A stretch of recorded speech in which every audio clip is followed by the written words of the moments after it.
자기는 인생뿐인 줄을 알게 하소서. 아멘.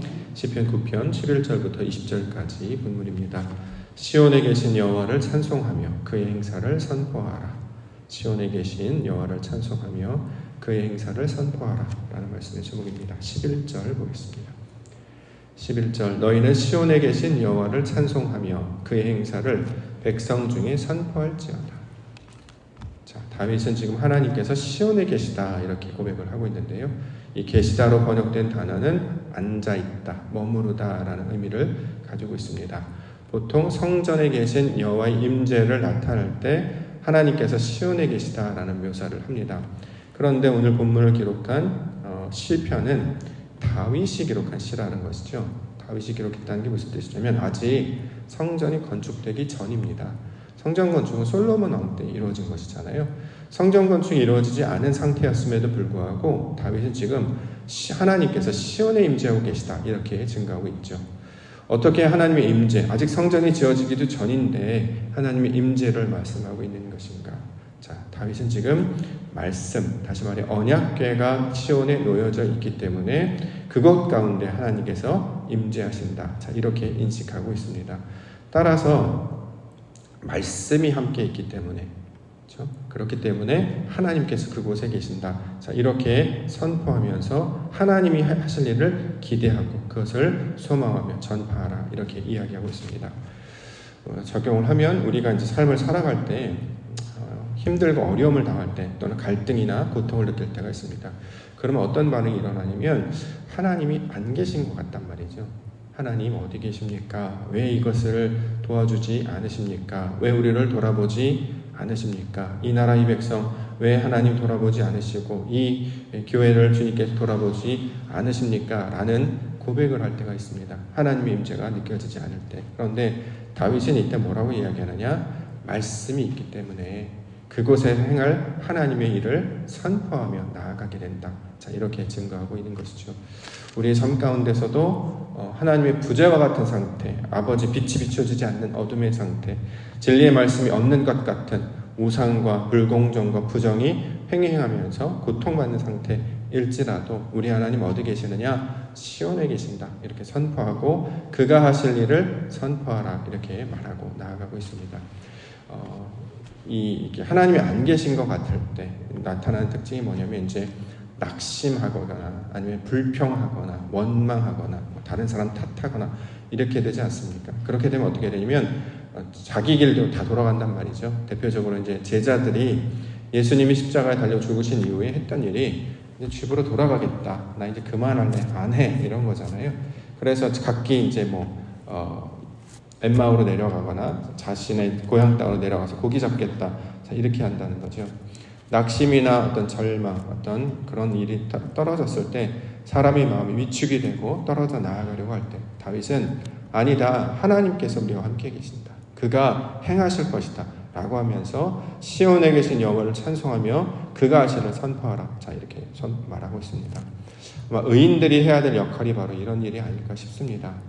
아무도 주변을 돌아보면 아직 어둠이거든요. 근데 의인들은 뭐냐면 아닙니다. 이제 아침이 올 것입니다.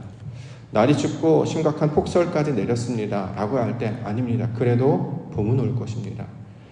모두가 더 절망하고 낙심하여서 모두가 외면하고 자기 길만 행하려고 하는 그런 상황일 때 아닙니다. 그래도 하나님의 나라는 찾아올 것입니다. 라고 말하면서 성전에 나와 예배하며 그 이름을 찬송하는 자들, 그가 하실 일을 선포하는 자들, 그 자들이 바로 어둠 가운데 깃발을 들고 약속을 붙들고 슬기로운 처녀들처럼 주가 오실 일을 기대하며 나아가는 그 의인들이 될 것입니다. 그 모양으로 저와 여러분들을 불러주신 줄 믿습니다.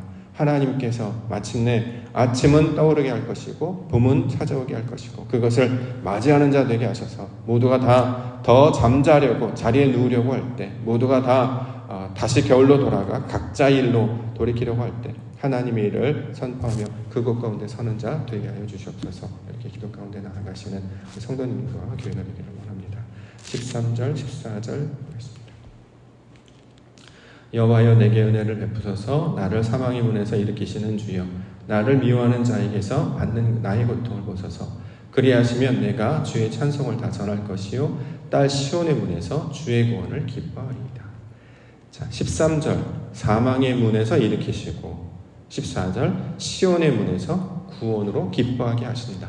자, 이 말씀을 우리가 받을 수 있겠죠. 사망의 문에서 시온의 문으로 인도하시는 하나님을 우리 다윗이 바라보고 있습니다. 말 그대로 절망에서 소망으로, 낙심에서 기쁨으로, 불평에서 감사로, 또 자기 자랑과 자기 어떤 욕망에서 하나님을 향한 찬송으로, 그렇게 이 하나님의 은혜가 임재하게 되면, 내려지게 되면 사망의 문에 있는 자들을 시온의 문으로 인도해 내신다. 자, 이렇게 설명하고 있습니다. 이걸 우리가 성전의 모양으로도 설명을 할 수가 있는데요. 사망의 문은 이제 마당으로 들어가는 이제 출입문을 가리키고 있는 말이죠. 이방인이었던 자, 성전 밖에 있던 자가 그 문을 들어옵니다. 근데 그 문이 사실은 사망의 문이에요. 왜냐하면 마당에서 희생 제사를 드리고 있지 않습니까? 자신의 죄, 자신의 어떤 욕망, 자신의 어떤 나약함, 나태함, 허물들을 짐승을 통해서 희생 제사를 드리고 사실은 거기서 자기가 죽는 것이죠. 대속하여서 제물로 드린 그 짐승을 잡는 것이지만 실제로는 자신이 죽는 것을 가리키고 있는 말이기 때문에 사망의 문이라고 하는 건 이제 성전에 들어가는 큰 문을 가리키는 말입니다. 근데 거기에만 있는 것이 아니라 더 나아가야 된단 말이죠. 어디로 가냐면 성소로 올라와야 되고 더 나아가 우리의 지성소까지 다다라야 됩니다. 이 성소로 올라오는 문을 오늘 본문에서 이제 시온의 문으로 우리가 이해할 수 있을 것입니다. 죄사함을 받아서 내가 죽는 것을 끝내는 것이 아니라 조금 더 나아가서 하나님을 경험하는 것까지 나아가야 된단 말이죠. 불교는 자기를 부정한단 말이에요. 무아 이렇게 얘기해서 자기를 부정해요. 근데 적극적으로 그래서 뭘 채워넣느냐까지는 얘기를 하지 않아요. 그걸 잘 모르기 때문에. 그런데 기독교는 그리스도를 영접하는 것으로 나아간단 말이죠. 하나님께서 우리 가운데 찾아오셔서 아버지께서 기뻐 받으시는 그 말씀, 성소에 올라오면 하는 일이 이제 말씀을 듣는 것, 언약궤 그 안에서 선포되는 말씀을 듣는 것인데, 그가 하신 약속의 말씀을 듣고 새로운 모양으로, 과거의 사람이 아니라 말씀의 사람으로 바꿔내는 것. 그래서 이제 기존에 있는 상태, 예를 들어서 현재에 있는 상태라면, 현재가 어둠이고 절망이라면 성소 올라가서 경험하는 하나님의 일은 새로운 아침의 상태, 말씀의 상태로 바꿔지게 된다는 것입니다. 자, 이것을 오늘 본문에서는 기도를 들으시는 하나님께서 그 절망에서 소망으로 인도하신다, 이렇게 이야기하고 있습니다. 그러므로 우리가 기도하는 것이 얼마나 큰 은혜의 선물이며 하나님을 아는 큰 방편이 되는지 모르겠습니다. 단순히 중얼중얼 외우거나 중언부언하는 것이 아니라 하나님이 하실 일을 소망하고 그의 일을 선포하는 것이죠. 우리의 심령 가운데 찾아왔던 모든 어둠들, 모든 불평들, 세상의 것들 아버지께서 다스리셔서 그의 은혜로 바꿔내시면 이것들이 새로운 것들로 바꿔지게 됩니다. 옛사람은 사라지고 새사람이 되어지는 것, 딱딱했던 굳어졌던 옛 마음이 깨어지고 하나님이 주시는 부드러운 새 마음을 얻게 되는 것. 자, 이것을 죽음의 문에서, 사망의 문에서 시온의 문으로 회복하시는 하나님의 일로 설명하고 있습니다. 마지막에는 15절부터 17절. 이방 나라들은 자기가 판 웅덩이에 빠지며 자기가 숨긴 그물에 자기 발이 걸렸도다. 여호와께서 자기를 알게 하사 심판을 행하셨으며 악인은 자기가 손으로 행한 일에 스스로 얽혔도다. 악인들이 세월로 돌아가며 하나님을 잊어버린 모든 이방 나라들이 그리하리로다. 17절 보면 하나님을 잊어버린 모든 이방 나라들이 결국에는 스스로 걸려서 넘어지게 될 것이다, 이렇게 이야기하고 있죠. 역사를 잊은 민족에게 미래는 없다라는 말이 요즘 유행어처럼 들리고 있는데, 하나님을 잊어버린 나라는 결국에 망할 수밖에 없다는 거죠. 그래서 시편 2편에서 소개하고 있던 그 헛된 일을 꾸미는 이방 나라들, 자, 그들이 어떻게 되느냐, 결국 자멸하게 된다라는 것입니다. 스스로 무너지게 된다. 악이 득세하고 부정한 자들이 또는 어떤 불법한 자들이 세상의 어떤 권세를 누리고 잡는 것 같으나 결국 그들은 스스로 무너질 수밖에 없음을 이야기하고 있습니다. 왜냐하면 우리 하나님께서 심판하시기 때문에, 우리 하나님 살아계셔서 역사하시기 때문이다 하는 것이죠. 그러므로 믿음의 사람들은 낙심하거나 불평하거나 좌절하지 말고 그 하나님의 일하심을 기대하면서 그가 행하신 일을 선포하는 자로 나아가야 할 것이다. 자, 이렇게 이야기하고 있습니다. 그래서 하나님께서 그 성전에 들어와서 나아가는 자들은 이것이 옳다, 저것이 옳다, 그것 때문에 이것이 맞다, 저것이 맞다의 상태에서 벗어나서 결국 하나님이 하실 일을 바라보기 때문에 모든 판단과 모든 어떤 욕망에서 벗어나게 된다는 거죠. 그 이전에는 불법한 것들도 있었고 죄악들도 있었습니다. 그러나 하나님이 하시면 이 모든 것들이 사라지게 될 것이기 때문에 우리는 이제 적용을 하면 빛이 비추어지게 되면 모든 것들이 다 사라지게 된단 말이죠.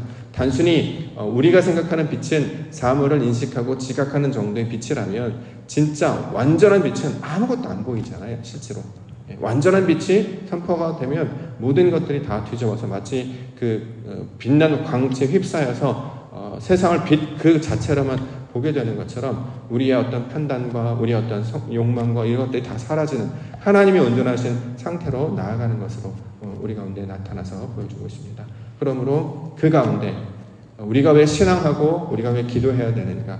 그 하나님을 붙잡는 자는 망하지 않고 마침내 구원을 얻게 될 것이기 때문입니다. 성경에서 분명히 주의 이름을 부르는 자 구원할 것이고 그들을 지켜내 주실 것이다. 반대로 그렇지 아니하면 무너지게 될 것이다 말씀하고 있기 때문에 그 악인의 자리에서 하나님께서 부르신 그 의인의 자리의 길로 우리는 옮겨져야 할 것입니다. 그 특징은 뭐냐? 하나님의 살아계심을 기억하여서 그가 행하신 일을 말하고 선포하는 자.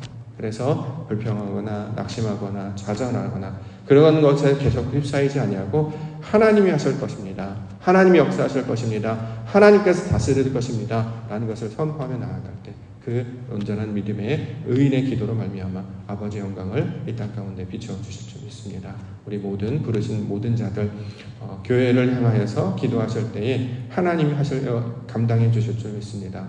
이 나라를 위해서 기도할 때도 우리 하나님 역사해 주실 줄 믿습니다. 그곳 가운데 주의 역사하심을 바라며 소망하며 기도 가운데 나아가시는 우리 의인들과 교회 되시기를 주의 이름으로 간절히 축원합니다.